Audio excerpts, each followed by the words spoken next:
जय हिंद दोस्तों, स्वागत है आप सभी का एजुकेशन हब में। आज हम लोग झारखंड के इतिहास में झारखंड का ऐतिहासिक परिचय से रिलेटेड क्वेश्चन आंसर देखेंगे दोस्तों। तो चलिए क्लास शुरू करते हैं। उससे पहले चैनल में नए हैं दोस्तों तो चैनल को सब्सक्राइब, वीडियो को शेयर, वीडियो अच्छी लगे तो वीडियो को लाइक कर दीजिएगा। इसका पीडीएफ आपको टेलीग्राम चैनल एजुकेशन हब में मिलेगा, जिसका लिंक आपको डिस्क्रिप्शन में मिल जाएगा। ठीक है, चलिए देखते हैं क्वेश्चन आंसर। आज हम लोग झारखंड के प्राचीन नामकरण का क्वेश्चन आंसर देखेंगे दोस्तों, ये ध्यान रखिएगा। चलिए देखते हैं क्वेश्चन। तो पहला में बोल रहा है, झाड़ियों एवं वनों की बहुलता के कारण इस राज्य का नाम झारखंड पड़ा। तो झाड़ियों एवं वनों की बहुलता के कारण इस राज्य का नाम झारखंड पड़ा। क्वेश्चन पूछेगा झारखंड नाम क्यों पड़ा झारखंड का, तो झाड़ियों एवं वनों की बहुलता के कारण। विभिन्न कालों में झारखंड प्रदेश का नाम किस नाम से जाना जाता है, ये देखेंगे। तो इधर काल दिया, इधर नामकरण। तो ऐतरेय ब्राह्मण में इसे क्या कहा जाता था दोस्तों, तो पुंड्र या पुंड। ऐतरेय ब्राह्मण में क्या कहा जाता था, पुंड्र या पुंड। वायु पुराण में क्या कहा जाता था, मुरंड। वायु पुराण में मुरंड। याद कैसे रखेंगे, वायु मुड़ जाता है दोस्तों, इस तरह से याद रख सकते हैं।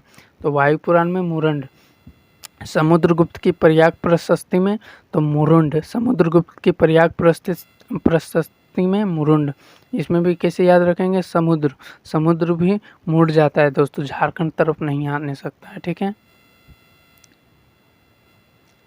विष्णु पुराण में मुंड। विष्णु पुराण में मुंड।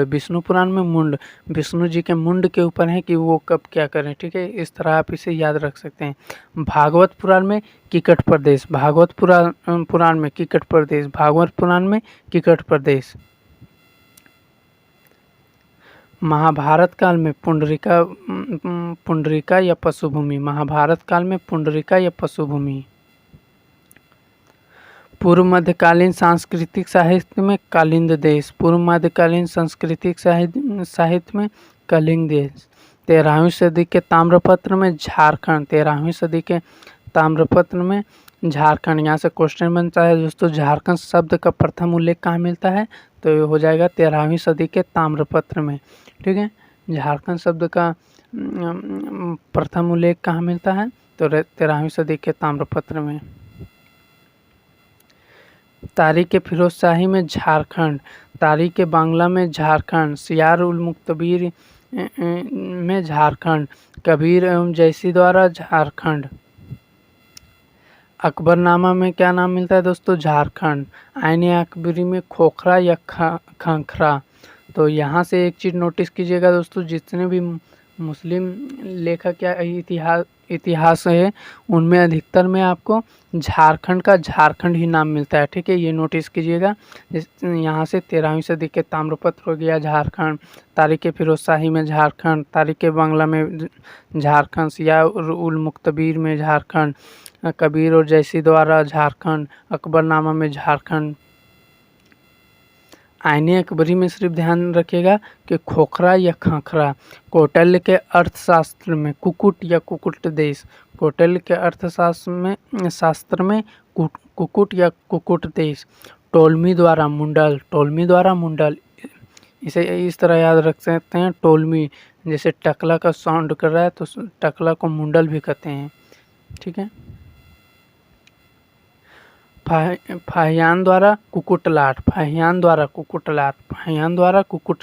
हैंसवान द्वारा की न सुफलाना या कर्णस्वन। हैंसवान द्वारा क्या कहा गया झारखंड को, कर्णस्वन। मुगल काल में खोखरा या कुकरा।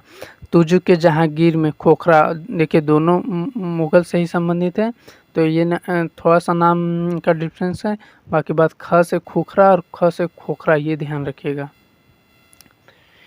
ईस्ट इंडिया कंपनी द्वारा के शासनकाल के समय झारखंड को छोटा नागपुर कहा गया है।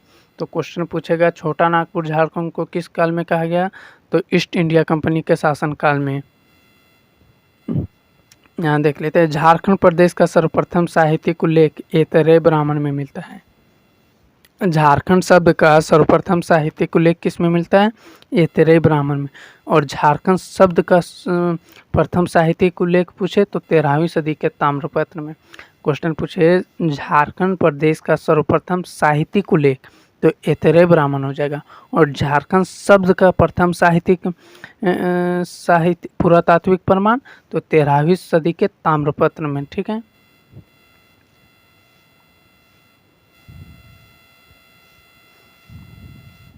आगे देखते हैं। हेनसोंग ने राजमहल क्षेत्र के लिए कीचिंगकैला तथा इसके पहाड़ियों क्षेत्र के लिए दामनेको शब्द का प्रयोग किया। तो हेनसोंग ने राजमहल क्षेत्र के लिए क्या नाम का प्रयोग किया, किस नाम का, तो कीचिंगकैला तथा इसके पहाड़ियों क्षेत्र के लिए दामनेको शब्द का प्रयोग किया। कैप्टन टेनर ने सर्वेक्षण के आधार पर 1837 में दामनेको की स्थापना की। तो दामनेको की स्थापना कब होती है, तो 1837 में। किसके सर्वेक्षण के आधार पर, कैप्टन टेनर के। दामनेको की स्थापना 1837, किसके सर्वेक्षण, कैप्टन टेनर के। प्राचीन काल में संथाल परगना को नारीखंड तथा बाद में कंकजोल नाम से संबोधित किया गया। तो प्राचीन काल में संथाल परगना को क्या कहा जाता था, नारीखंड, और बाद में कंकजोल। 1833 में दक्षिणी पश्चिमी फ्रंटियर एजेंसी की स्थापना के बाद इस एजेंसी का मुख्यालय विल्किंसनगंज या किशनपुर के नाम से जाना जाता है, जिसे बाद में रांची नाम से जाना जाता है। तो विल्किंसनगंज या किशनपुर किसे कहा जाता है, रांची को। और दक्षिणी पश्चिमी फ्रंटियर एजेंसी की स्थापना कब हुई, तो 1837 में। वहीं पूछे दामनेको की स्थापना कब हुई, तो 1837 में।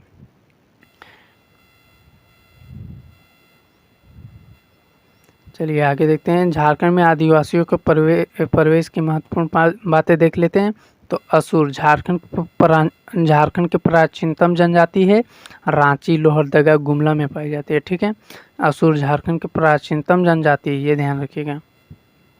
ब्रिजिया, बिल्होर, खड़िया कैमूर की पहाड़ियों से होकर छोटा नागपुर में प्रवेश करती है।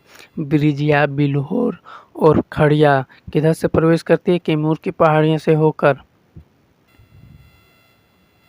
मुंडा, उरांव हो, मुंडाओं ने नागवंश की स्थापना में योगदान दिया। उरांव झारखंड के राजमहल तथा पलामू नामक 2 शाखाओं में बसे थे। चेर, खरवार, संथाल। 1000 ईसा पूर्व तक चेर, खरवार, संथालों को छोड़कर झारखंड में पाए जाने वाले सभी जनजातियां छोटा नागपुर क्षेत्र में बस चुकी थी।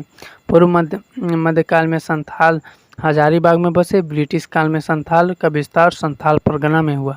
तो पूर्व मध्यकाल में पहले संथाल कहाँ बसे, हजारीबाग में, और ब्रिटिश काल में ये कहाँ चले गए, तो संथाल परगना में।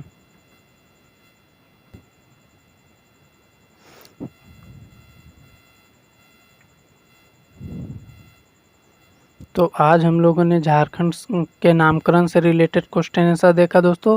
अगर वीडियो अच्छी लगी हो तो चैनल को सब्सक्राइब, वीडियो को शेयर, वीडियो को लाइक कर दीजिएगा। मिलते हैं नेक्स्ट क्लास में। जय हिंद।